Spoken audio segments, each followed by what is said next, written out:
No, you don't need the. I'm doing this my way. He a legend. He a legend. He a legend. He a legend. He a legend. He a legend.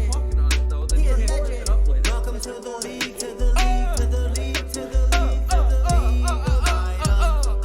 Welcome to the league. To the league. To the league. To the league. To the league of items.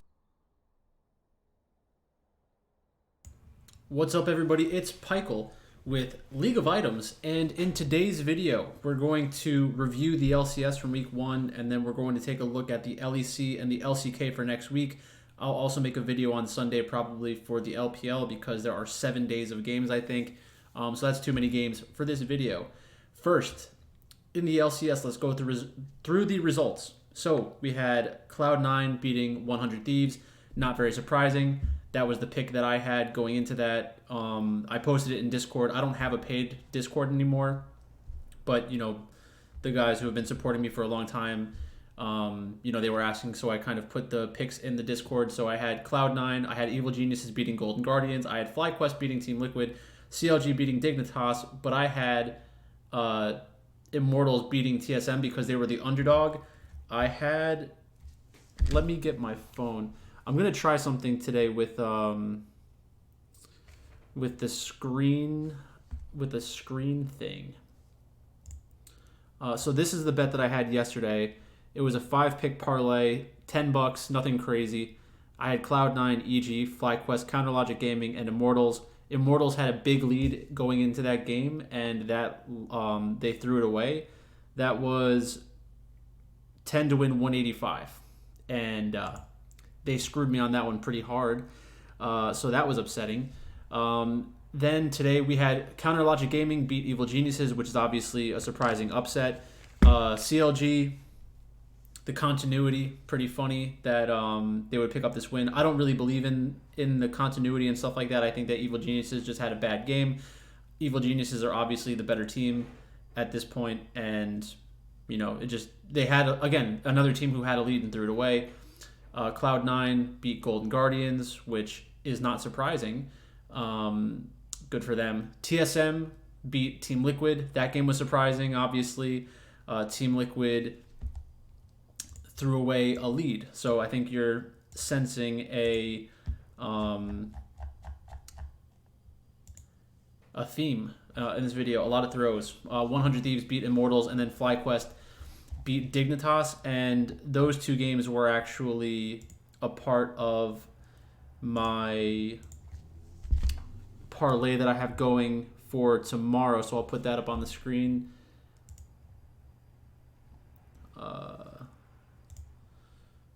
So we have, it's a big parlay, and I normally don't do stuff like this, but I have a $10 free bet from Rainmakers, so I'm just going to be putting together weird parlays when I get these free bets. So the first 2 legs were 100 Thieves and FlyQuest. Tomorrow morning in the LCK, spoiler alert, we have Damwon and Sandbox. The reason why I'm picking Damwon is because they're playing against T1. I think that Damwon is a little bit better than T1, and they're listed as the underdog, so that's a good enough reason to include it for me. We'll talk more about that matchup later. Sandbox against Fred at Brion. They're a very short favorite. They're only at minus 135 because Fred at Brion's record is 2-0. It's pretty surprising. Not a lot of people expect Fred at Brion to be very good this season. I have them at the very bottom in terms of talent, but they've been playing pretty well. So, maybe I'm just wrong about that. But I haven't seen enough to really change my opinion. You can have a couple of good matches and still not be a very good team. Then we have Hanwha Life. Hanwha Life has been underperforming so far. They're at plus 155 against Gen G. I understand why the line is the way that it is, but I'm willing to take a big risk. This is a ridiculous parlay to begin with, so you might as well throw it in there. Then I have Vitality beating Astralis, Fnatic beating BDS, Koi beating Heretics, G2 beating SK Gaming, and XL with the upset over Mad Lions. So the reason I'm throwing this together is because I think some of the favorites are obviously huge favorites for a reason, and then for the rest of them, I think that the lines are just, too small or flipped. And that's kind of the main justification for that. So I also wanted to go through some of the scoreboards. So we're still seeing a ton of Casante against Jax. Casante and Jax are picked in most of the games. Fiora is involved a lot. We saw Orn a couple of times today, which was interesting and helped contribute to the comebacks. I think that there's definitely a way to exploit the double range bot lane, but I still haven't thought of a good way to do it. Because you'd want to be able to play something like super heavy engage that can explode the backline. So maybe something like Malphite if you're going up against double AD carry in the bot lane, like if it's an Ashe support or a Jhin support, maybe that's one way to kind of exploit it. But the laning phase is going to be, pretty tough regardless. So maybe you have to go double range into the bot lane as well, and then have Malphite. But if you have Malphite and you're going up against Jax or Casante or like a carry champion, that's probably not going to go well. So maybe you have to save it for last pick and then play around it. Not 100% sure, but I would try something like that. So going into matches, I think it's important to figure out if you trust the top laner, because if the team doesn't pick Casante and the other team picks Casante, it's going to be a problem. In the jungle, we're seeing a lot of the same champions. I think that it's good to see Elise. I think that players who are willing to pick Elise are generally better junglers. They're generally the carry style junglers. It doesn't always work, but those are definitely the players that I prefer. So if you see an Elise, you're gonna probably see a player that I like a decent amount. TSM, pretty surprising with that win over Team Liquid. And again, it was a big comeback. They were down 5k at one point. The Ornn items definitely helped, but they also played it out pretty well. Triple AD carry with the Nazir, who's basically an AP AD carry because so many auto attacks in the form of like sand soldiers, but still. And an interesting amount of range. So this is one way I guess you can try to punish the Lucian Nami, is by having excessive range. That was kind of compounded by having Akali. That's basically it. I mean, I think the first day went so according to plan that I'm not totally shocked there were some big upsets on day 2, but I obviously didn't expect them. I wouldn't panic, and I'm not really at the point where I want to start changing priors and stuff like that. So we have to watch out for TSM just to see how sustainable this is. I don't think that it is. I think that going into next week, that's going to be a good opportunity to bet against them. I think CLG, same thing, we'll be able to bet against them, and that's what I'm going to be trying to do. So let's just get the LCS. From a tier perspective, I'm not changing anything. I think FlyQuest and Evil Geniuses are still my 2 favorite teams, the top 2 teams. Cloud9 is close. Team Liquid, obviously having a bad start. I'm not going to change my opinion on their talent. It's way, way, way too early in the season. 100 Thieves, Golden Guardians, Dig, CLG, Immortals, TSM. It's kind of like nothing I really want to change right now. But maybe after another week, we'll have a different opinion. Let's take a look at the LEC. And with the LEC, we can start taking a look at the money lines for those games tomorrow. Let me get that up on my phone.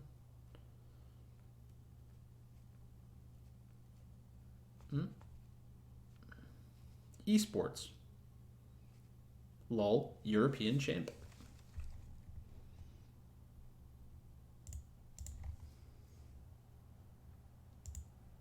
All right.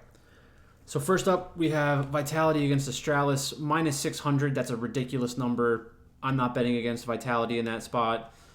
Second game, Fnatic, minus 310 to BDS, plus 225. I'm obviously taking Fnatic. Koi against Heretics. I'm obviously taking Koi. G2 against SK, obviously taking G2. And then Matt against XL. I'm on XL because I think that their talent is there. They've just had some pretty bad performances so far, I think this is a good spot for them to kind of surprise. So at plus 105, you're not really getting much value, and I think that's because there are a lot of people who agree that XL is very talented. Going into this match, XL is 1-2, Mad Lions are 2-1, so there's not really much separating them. XL did have a pretty tough schedule in week 1. So let's go Vitality over Astralis, Fnatic over BDS, Koi over Team Heretics, G2 over SK, XL over Mad. Then the next day, we have Astralis against Team BDS. So that is BDS minus 150. I think that I still kind of like Astralis more from a talent perspective, so I'll probably get onto that side of things. In terms of the matchup, I would say Finn against Adam. They're funny. They both kind of go a little off the wall with their picks, so it's not really easy to tell like which side is going to prefer Cassante, which side is going to prefer Jax, which player is more likely to just pick one of those champions and see what the counter would be from the other player. In the jungle, 113 and Shio, I don't think we really know enough about either player at this point, but I do like that 113 is constantly looking for carry champions. Dajor has looked really bad so far, like honestly bad, so I generally don't have those kinds of opinions. I think that he's pretty bad. Against Nuke, Reckless, no, what am I saying? Kabe and Jonghoon against Crowny and Labrav. I still prefer Kabe and Jonghoon. I don't like the fact that they're playing so much Ashe. Jonghoon is their playmaker. Like, I hope they put him onto a playmaking champion. And I think that if we get that, Astralis should be a slight favorite. But BDS, I think, has had a better record. They won one game. BDS beat Team BDS beat SK Gaming. Astralis lost to G2, Mad Lions, and Heretics. So again, I don't think the Heretics loss is excusable. I think that they probably, have the talent to beat that team. But the other two you can kind of understand. Vitality against SK, obviously a mismatch from the talent perspective. We're on Vitality. Team Heretics against G2. Again, talent disparity. Mad Lions against Koi. This is an interesting one. I think that they are different. I think that they should be considered in different tiers. The line is minus 180 to plus 140 for Mad Lions. That's a little surprising that it's that big of a number. But I don't want to bet on Mad Lions there. But I think that's the right side. If you're going to bet, it's probably because you feel like Mad Lions shouldn't be that big of an underdog against Koi. It looks like most of the VIG is on Koi. My Radiators might start going insane again, by the way, so just watch out for that. Then the last game on the second day is XL against Fnatic. And this is the kind of spot where I would want to potentially put in a bet on XL before their match against Mad Lions, because if they beat Mad Lions, this line will only get closer. If Fnatic has a close game against BDS, maybe less people want to bet on Fnatic, but they probably still would bet either way. So that's another one that I want to take a look at for the future. Then on Monday, let's get the last couple of games up here. On Monday, we have Astralis against XL. So XL, the talent disparity, I'm definitely on XL. Mad Lions against BDS, I'll be on Mad Lions. Koi against SK Gaming, same thing, big talent disparity. G2 against Vitality. Vitality is plus 130. That's pretty surprising. So this is the kind of spot where I want to clear out my bet slip. Let's go to... So this is the kind of spot where I would want to go to my bet slip, remove all my picks, and then let's take a look at what's going on Monday. So on Monday, we have XL beating Astralis, Mad, Koi, Vitality as an underdog, which you're not going to get often, and then Fnatic. So it's plus 600. That's not great. That's $10 to win 60. I might do something like that just for fun. Just to like add something to the games, because all you're really doing is trying to juice the odds of Vitality. If Astralis beats XL, I'm going to be extremely sad. It'll kill my parlay and it'll kill my dreams. Mad Lions against BDS, I'm fine with that one. Yeah, I would consider doing something like that. $10 10 to win 60, I'm okay with that. And again, it's not really like a high leverage situation. It's very thin, but that doesn't bother me. So that's that. Let's take a look at Korea. Man, these radiators are insane. My hot water heater went crazy the other day and like flooded the basement. Do you hear this? This is tragic. If any of you know a good plumber or are a plumber, let me know in the comment section. I've got some questions for you because this is insanity. So the first match, actually, let's go through the matches that we've seen recently. So Damwon beat Nongshim. That's not surprising. Sandbox beat KT Rolster. That's not surprising to me. That's the side that I was on. That's a good win for them, and is even more impressive considering KT beat Homolife yesterday. Genji beat Fred Brion. Not surprising. T1 beat Kwangdong. Not surprising. Nongshim beating DRX is a little bit surprising. I know there are a lot of people who have a high opinion of DRX's roster. Let me get the tier list up. So I have DRX as a B team, and I have Nongshim as a D team. Nongshim, Dan, it's something like that, has looked pretty good on Cassante. I think that he might be a good top laner, but I don't have enough information to feel positive about that. I love Fiesta. I love Fiesta's name just because I can say Fiesta forever. Like, if that becomes a thing, I'm going to be very happy. Going up against Fate. Fate didn't look great. They were playing Akali, I think, in one game. And then Deokdom and Beryl, I don't know how long it's going to take before they're a really good bot lane, but I expect them to be a good bot lane at some point. It doesn't seem like the kind of meta where Beryl would shine, because Beryl is always better when he has like pocket picks that other people aren't playing, so it's more unique. That's kind of when I always think Beryl is at his peak. Everybody's just playing what Beryl played at the World Championship, so that's not necessarily a good thing. And then KT beat Homolife, and that was a pretty huge upset in my mind. We have Keen, Cuz, BDD, Aiming Lehens. They took down Kingen, Klid, Zika, Viper, Life. I didn't watch that yet. I woke up and went straight to work. So I didn't have time to look at the highlights or anything like that. But that's definitely one that I want to watch and see what happened in those games. And then we have 4 matches for the rest of the week. So first up, we have Damwon against T1. I like Damwon straight up.